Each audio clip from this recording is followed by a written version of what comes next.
qui a donné son nom au continent européen. Écoutons ce que ce monsieur dit et après on va faire la zone d'explication. Document numéro 1. Qu'est-ce qu'est l'Europe?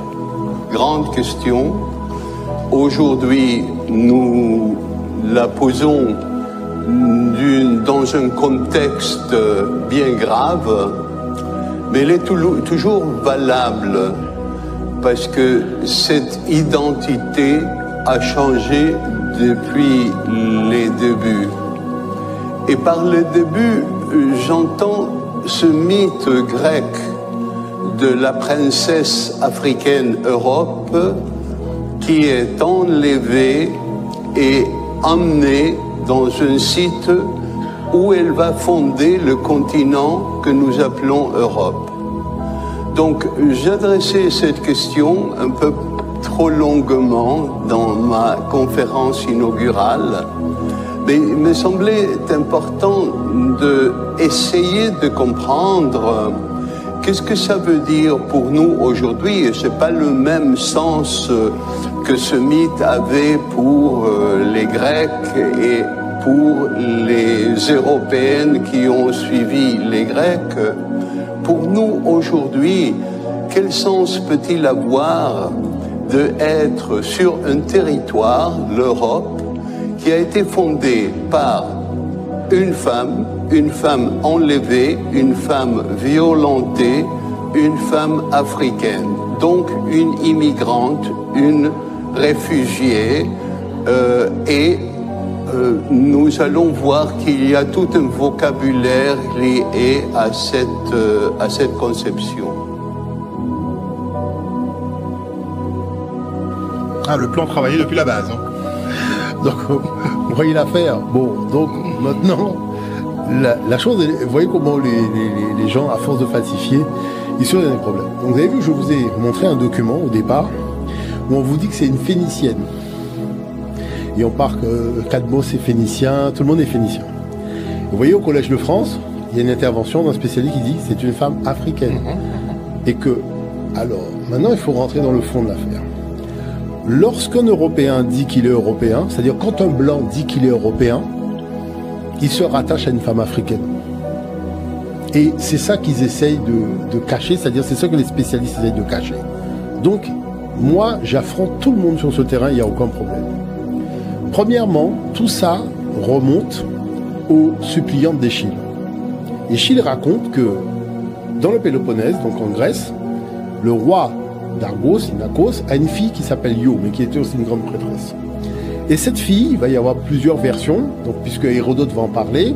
Il y a une version très mythologique, elle est enlevée par Zeus, qui tombe amoureux d'elle, et la femme Héra lui envoie un taon, et finalement elle est complètement exaspérée, elle quitte l'Europe et se retrouve en Égypte. Bon, il y a la version des Perses qui disent que ce sont les Phéniciens qui ont enlevé Io lors de leur venue commerciale, et il y a les Phéniciens qui disent non, effectivement nous sommes venus pour faire du commerce, elle est rentrée dans le bateau, mais elle a voulu rester avec les Phéniciens puisqu'elle est tombée amoureuse du capitaine, et c'est comme ça qu'elle s'est retrouvée en Égypte.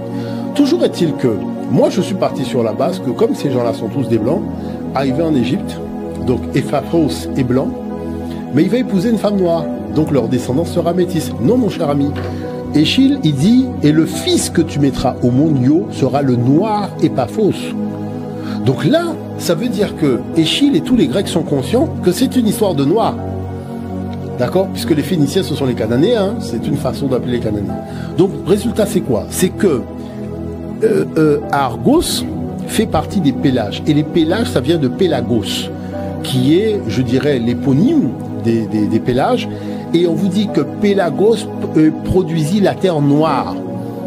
C'est-à-dire que, comme lui, et les Grecs considéraient que l'intelligence humaine est née des Noirs qui vivaient en Europe.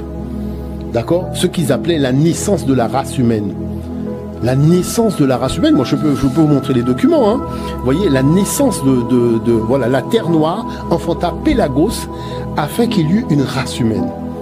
Donc vous voyez qu'eux-mêmes se considéraient même pas encore comme civilisés. Et c'est au contact de ces noirs-là qu'ils vont accéder à la civilisation. Maintenant, donc ce noir Epaphos, qui descend de la tradition des peuples noirs, donc qui sont les premiers habitants de l'Europe. Vous avez eu le crâne, on va discuter de midi à 14h. Bon, l'affaire est réglée. Lorsque donc il est noir, il épouse une femme, ils vont avoir des enfants, et ces enfants vont rester en Égypte, puisque c'est une histoire qui se déroule sur la terre africaine, et il va y avoir Agénor, qui est son petit-fils, qui a épousé une femme du Nil, d'accord, qui va avoir Europe, avec Cadmos, entre autres. Alors pourquoi ces deux personnages-là sont importants? Ils sont importants parce que Agénor n'est pas phénicien. Agénor est né en Égypte. C'est ce que disent les archives grecques.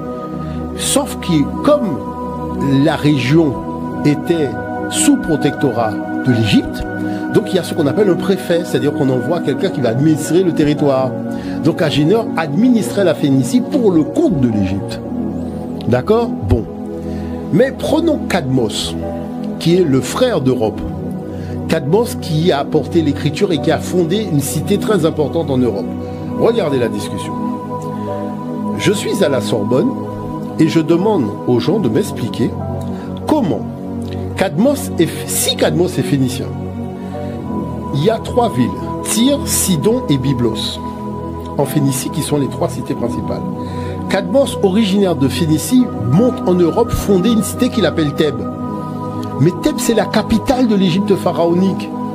Or, Cadmos est né à Thèbes. Donc, comme il est né à Thèbes, il crée la réplique de la cité de sa naissance, là où il fonde sa nouvelle cité. Donc, autrement, il faut expliquer pourquoi un Phénicien crée une ville africaine. Donc, vous voyez que de toute façon, les gens qui font de l'escroquerie intellectuelle, ils sont morts dans cette affaire-là. Bon, 2. Il n'y a jamais eu de transmission des Phéniciens, donc de Cadmos, de l'écriture aux Grecs. Parce que les Grecs même disent que c'est aux Noirs qui vivaient là que les gens avaient l'habitude de transmettre des connaissances.